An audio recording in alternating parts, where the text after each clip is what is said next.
বিশ্বের সবচেয়ে বড় সামাজিক যোগাযোগ মাধ্যম ফেসবুক বর্তমানে নানা সমস্যার মুখোমুখি হচ্ছে। ইন্টারনেটের এই যুগে সব বয়সী মানুষের জীবনের অবিচ্ছেদ্য অংশ হয়ে উঠেছে সামাজিক মাধ্যম, বিশেষ করে ফেসবুক। কিন্তু সাম্প্রতিক সময়ে মেটার জন্য সবচেয়ে বড় মাথা ব্যথার কারণ হয়ে দাঁড়িয়েছে স্প্যামি কন্টেন্ট বা অপ্রাসঙ্গিক পোস্ট। মেটা কর্তৃপক্ষ জানিয়েছে, অনেক ব্যবহারকারী পোস্টের রিচ বাড়াতে এবং অর্থ উপার্জনের উদ্দেশ্যে ফেসবুকের অ্যালগরিদমের দুর্বলতা কাজে লাগাচ্ছেন।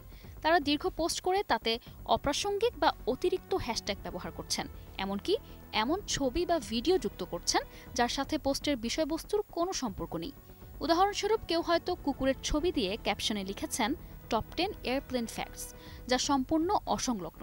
আবার গাড়ি বিষয়ক কোনো পোস্টে ব্যবহার করা হচ্ছে ভাইরাল কন্টেন্ট বা লাইক ফর লাইক এর মতো হ্যাশট্যাগ, যা মূল বিষয়ের সঙ্গে কোনো সম্পর্ক রাখে না। এ ধরনের আচরণ ঠেকাতে ফেসবুক এখন কঠোর পদক্ষেপ নিচ্ছে। তারা ঘোষণা করেছে, যদি কোনো পোস্টকে স্প্যামি হিসেবে চিহ্নিত করা হয় তাহলে সেই পোস্টের রিচ উল্লেখযোগ্যভাবে কমিয়ে দেওয়া হবে। এমন পোস্ট কেবলমাত্র পোস্ট দাতার ফলোয়ারদের মধ্যেই দৃশ্যমান থাকবে এবং সেই পোস্টের মাধ্যমে আর কোনো আয় করা যাবে না।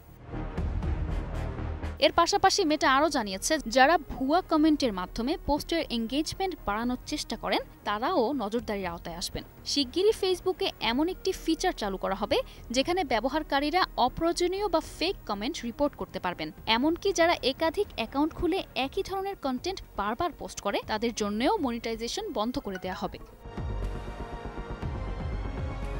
মার্ক জাকারবার্গের নেতৃত্বাধীন মেটা চাইছে ফেসবুকের মান ও বিশ্বাসযোগ্যতা বজায় রাখতে।